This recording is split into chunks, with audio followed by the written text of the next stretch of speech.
여야가 4월 총선에 투입될 인재들을 속속 영입하고 있습니다. 오늘은 민주당이 영입한 우주항공 전문가 황정아 한국천문연구원 책임연구원 나오셨습니다. 황 박사님 안녕하세요. 네, 안녕하세요. 박사님을 모델로 한 TV 드라마가 있었습니다. 벌써 25년 전이네요. 1999년 드라마 카이스트. 그 여주인공 캐릭터 박사님과 비슷하게 잘 그려졌나요?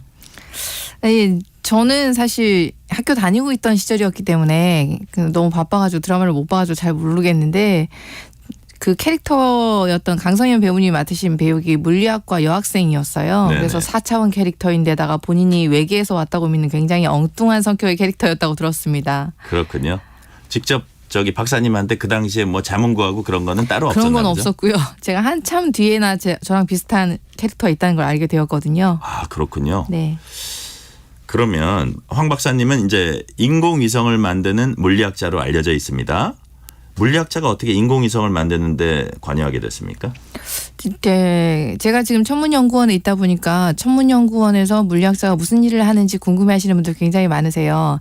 네, 물리가 다루는 영역이 사실 굉장히 작은 소립자부터 해서 굉장히 큰 우주까지 다양한 영역을 모두 다 이렇게 다 포함하고 있거든요. 제가 그 중에서 우주의 사랑에 빠진 물리학자여서 우주에 보낼 무엇인가를 만드는 인공위성을 만드는 걸 제가 전공으로 선택했다는 뜻이고요.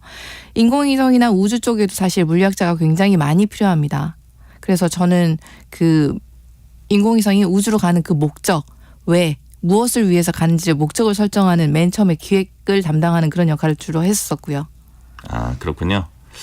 이제 그 박사님 이력을 보니까 일단 가장 눈에 띄는 게 누리호 개발의 주역이십니다. 누리 탑재 도요셋 즉 초소형 위성 개발을 이제 주도했어요. 그다음에 과학기술 위성 1호인 우리별 4호 탑재체를 제작을 했습니다.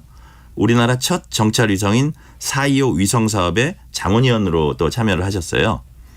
특히 이렇게 인공위성을 만드는 하드웨어 분야에서 여성 과학자가 많습니까? 매우 드문 경우 아닙니까? 네네. 일단 그 워딩이 약간 이제 조심스러운데 누리호 개발을 제가 직접 했다는 뜻이 아니고요. 누리호는 이제 발사체 로켓이고 저는 그 발사체가 우주로 가는 목적인 위성 맨 위에 타고 있는 그 위성을 만드는 사람입니다. 그래서 누리호 3차 발사에 실린 부탑재 위성이었던 도요셋 위성의 시스템 엔지니어를 맡았고요.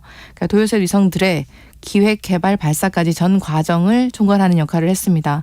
그리고 2003년에 발사했던 과학기술 위성 1호에 탑재된 우주물리 탑재체 개발을 했고요. 그리고 우리나라 최초의 정찰 위성인 425 위성 사업의 민간 자문위원을 쭉 하고 있고요. 이렇게 그건 제가 지금도 하고 계신 건가요? 아니요. 옛날에 말씀하신 거죠? 예, 임기가 끝났습니다. 21년까지였고요. 네. 그리고 저 외에 제가 이제 거의 한 24년째 이제 위성 개발 일을 하고 있는데 네. 위성 하드웨어를 직접 현장에서 개발하는 분야에서 여성 과학자는 제가 거의 보지를 못했습니다. 그러니까 하드웨어를 직접 다루고 만들어내야 되는 일이다 보니까 물리적으로 체력적으로 실제로 완력이 많이 드는 일이고 매우 힘든 일이라는 뜻입니다. 네. 그런데 이렇게 평생 연구 개발만 할 것 같았던 황 박사님이 민주당 영입 인재로 정치권에 입문을 했어요. 제가 이제 뭐 누가 어떤 제안을 했냐 그 질문하기 전에 평소 때 정치권을 관심을 갖고 좀 들여다 보시는 편이었는지 또 내가 한번 저 정치권에 가면 잘할 수 있겠다 좀 생각하시는 편이었는지 어떤 편이셨어요? 사실 제 이력에서 보시다시피 제가 굉장히 현업에 바빴었기 때문에 그리고 학생들을 가르치고도 있거든요. 네. 그래서 실제로 너무 시간이 많이 드는 일들을 하고 있기 때문에 정치에 크게 관심을 두고 있지는 못했었습니다. 그래서 저는 평생 연구만 해오던 사람이고요. 그래서 이런 제안을 받았을 때 사실 굉장히 오랜 고민을 했습니다. 네. 아, 그랬군요. 그러면 이번에 이제 민주당 제안을 이제 받으셨는데 누구에게 언제 어떻게 제안을 받았습니까? 사실 여러분들이 이게 국민 추천제이다 보니까 여러분들이 추천을 하셨고 민주당 중진에서도 그렇고 내에서도 그렇고 과학계 동료 선후배님들로부터도 제안이 많이 들어왔었다고 해요. 그러니까 저를 추천하는. 네. 그래서 제가 그 연락을 거의 한 2달 전쯤 받은 것 같은데 제가 연말에 그러니까 대부분의 연구자들이 연말에 굉장히 바쁩니다. 11월, 12월에 너무 일정이 많아서 가지고 국외 출장도 여러 번 다녀왔고요. 그러느라고 전화를 제때 못 받았고 문자에 답장도 못 드렸고 대답을 막 차일피일 미루다가 거의 한 2달 만에 답을 드렸어요. 그래서 당에서는 아마 과학계를 대변할 그런 사람이 꼭 필요했었고 그게 하필이면 제가 그 역할을 하는 것이 잘하는 것인지 제가 숙고를 오래 하느라고 시간이 오래 걸렸는데요. 이제는 뭐 제가 그 역할을 담당할 수 있을 것 같습니다. 네. 방금 조금 얘기하시긴 하셨는데 수락하는데 이제 2달이나 걸렸다고 말씀하셨어요. 네네네. 근데 이런저런 생각도 많이 하시고 고민도 많이 하신 건데 아 그래? 한번 해봐야겠다. 결정한 거 결정적으로 그렇게 결심을 하신 이유 뭡니까? 네, 저는 뭐 말씀드렸다시피 여전히 우주를 연구하고 학생들을 가르치고 그리고 우주에 보낼 무언가를 만드는 저의 일을 사랑합니다. 그 일만 잘할 수 있었으면 사실 이렇게까지 연구실을 나오는 일은 없었을 거예요. 근데 최근에 환경이 굉장히 좀 힘들어졌거든요. 그 일을 그러니까 연구를 하고자 하시는 분들, 학술 현장에서 정말 열정을 가지고 헌신하고 계시는 분들이 그 일을 좀 더 잘할 수 있도록 만드는 일에 제가 큰 역할을 할 수 있다고 주변에 많은 분들이 저를 지지해 주시고 추천해 주셨습니다. 그래서 그분들의 기대와 응원이 저를 움직이게 했습니다. 네. 지금 말씀하신 게 제가 듣기로는 지금 예산 관련해서 야당이 정부 여당을 이제 비판한 지점 중 하나가 R&D 예산 삭감인데요. 윤석열 정부의 R&D 예산 삭감 어떻게 보세요? 현장에서는 그 문제는 굉장히 심각한 문제로 다가오고 있습니다. 예, 여러 과학기술계에 현재 닥친 현안들이 많은데 그중에서 제일 문제가 R&D 예산 삭감 문제, 우주청 문제 등등 문제들이 있는데 국회 과학기술자들의 현장의 목소리를 제대로 전달할 사람이 없었다 지금까지. 그래서 그게 과학자들의 굉장히 힘든 점이었다고 저는 생각하고요.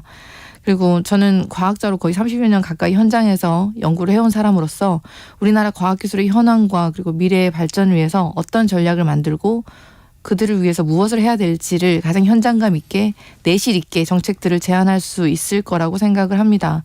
R&D 예산 삭감 문제는 지금 현장에서는 굉장히 말하는 것조차 힘들 정도로 2명 이상 모이면 3명 이상 모이면 모두 그 얘기를 하고 있습니다. 아, 그렇습니까? 24년도 이 문제를 어떻게 할 것인가. 네, 심각합니다. 그렇군요. 네. 박사님께서는 도전적이고 희소성 있는 일을 찾아서 하는 편이라고 들었습니다. 뭐 물리학도 제일 못하는 걸 내가 어디까지 할 수 있나 테스트하는 차원이었다는 건 맞습니까? 네, 맞습니다. 제가 물리학을 전공으로 선택하다 보니까 물리를 어렸을 때부터 잘했냐고 물어보시는 분들이 있으셔서 저는 아니고요. 과학도 제가 그렇게 잘한다고 생각하지 않았고 물리도 제가 제일 자신 없었던 과목이었습니다. 소질보단 노력입니까? 네, 그렇습니다. 저는 버티는 사람이 그러니까 살아남는 사람이 결국 이기는 사람이다라고 생각을 하고요. 그러니까 제가 그걸 굉장히 자신이 있어서 이길 확신이 있어서 도전했다라기보다는 제가 이 일을 하기에 일단 해보자 부딪혀보자는 생각입니다. 정치도 그런 의미에서 좀 같은 맥락이라고 볼 수 있나요? 제가 맞습니다. 제가 지금까지 도전했던 많은 일들 중에서 이번 결정이 제가 제일 자신이 없지 않았나 생각을 했고요. 제가 답을 그래서 빨리 결정을 못 드렸는데 이 일을 하기에 제가 적합한 사람인지 지금도 자신할 수는 없는데 주변에 저를 오래 알아오신 지인분들이 모두 다 제가 과학자 중에는 네가 이 일을 제일 잘 해낼 수 있다라고 말씀을 해주셔서 힘을 내서 용기를 내어봅니다. 아까 이제 R&D 예산 말씀하셨는데요. 과학계 전반적인 문제들이 이제 많이 있을 겁니다. 근데 좀 연관이 된다고 생각을 해서 제가 이제 지금 질문을 드리는 건데 국가 자원 배분이나 혹은 역량 집중이라는 측면에서 짚어볼 문제가 대학 입시에서의 의대 쏠림 현상이 아닌가 싶어요.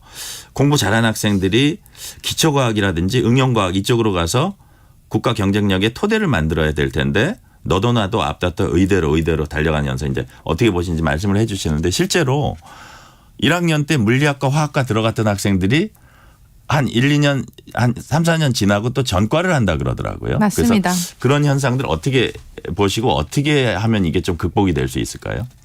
대한민국의 성공 방정식을 생각해 봅니다. 성공 방정식이 우리나라가 자원이 많은 나라도 아니고 땅이 넓은 나라도 아니고 그래서 대한민국이 지금까지 성공했었던 데는 과학기술에 투자하는 것 그리고 교육에 투자하는 것 딱 두 가지였습니다.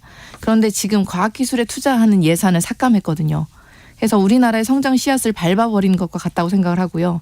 대한민국의 오늘이 있게 한 현장의 많은 과학자들 30년 동안 과학자들이 이렇게 쌓아 올려온 긍지와 자부심을 처참하게 꺾었다고 생각하고 있습니다. 그리고 제가 이제 대중 강연도 하고 학생들 강연도 많이 하는 편인데 중고등학교 학생들, 과학고등학교 학생들이 저한테 물어봅니다. 돈을 많이 버는 일과 자기가 하고 싶은 일 중에 무엇을 선택하면 좋겠냐고 똑똑한 친구들이 저한테 물어봅니다. 그런데 지금 현재 대한민국의 과학자가 처한 처지를 생각하면 이렇게 똑똑한 친구들한테 돈은 그렇게 못 벌더라도 물리학을 해야 돼라고 저는 말할 자신이 없습니다. 지금은. 조금 덜 동바 그냥 다른 데 더 쉽게 가고 더 많은 더 많은 돈을 벌 수 있는 자리가 보장되어 있는데 그 일을 하라고 할 수가 있겠습니까? 이건 국가가 과학자를 어떻게 과학자를 하면 그런 미래가 보인다는 시그널을 주는 거라고 생각하기 때문에 매우 매우 심각한 현상입니다. 똑똑한 친구들이 과학을 하지 않고 이공계를 선택하지 않고 의대에 쏠림 현상을 이렇게 국가가 그쪽으로 가라고 지향하는 것과 마찬가지이기 때문에 대한민국 과학기술의 붕괴 직전이라고 생각하고 있습니다. 아까 뭐 잠시 얘기하시긴 하셨는데 입당할 때 여기까지는 해봐야겠다. 혹시 약간 어렴풋한 목표라도 좀 세우신 게 있으세요? 제가 아직 정치는 완전히 초보 완전 생 초보 정치인이고 사실 입당식을 한 지도 일주일 딱 오늘이 일주일째네요. 지난주 월요일이었으니까. 그래서 제가 별로 아는 것이 없고 그래서 주변에 많은 도움을 얻어야 하는 상황이고요. 과학기술대 원로들과 어른들을 많이 찾아뵙고 인사드리고 제가 가야 할 바를 이제 많이 들을 생각입니다. 그럼에도 불구하고 생각하고 있는 것은 과학기술의 R&D 예산을 어느 정부도 앞으로는 삭감하거나 하지는 못하게 법률로 지정하면 좋을 것 같습니다. 어느 나라도 그렇게 하지는 않고 있거든요. 그러니까 과학기술 혁신 법안 같은 걸로 R&D 예산을 국가재정의 5% 이상으로 확정하는 법안을 생각하고 있습니다.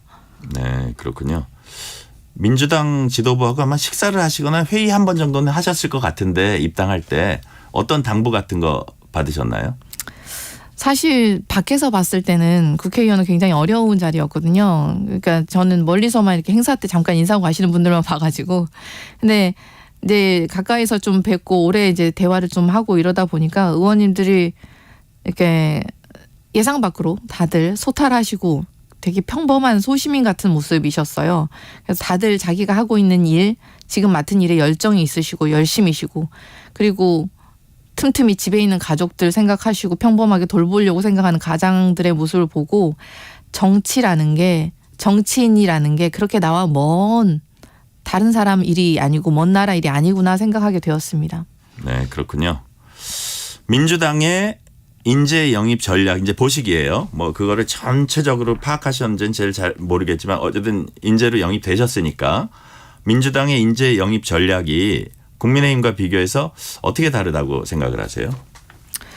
민주당에서는 사실 각층에서 그러니까 그 전문가들 중에서도 그래도 시민들하고 같이 이렇게 오래 부딪혀서 시민들 각 분야를 대변할 수 있는 분들로 지금 뽑았다고 저는 생각하고 있거든요.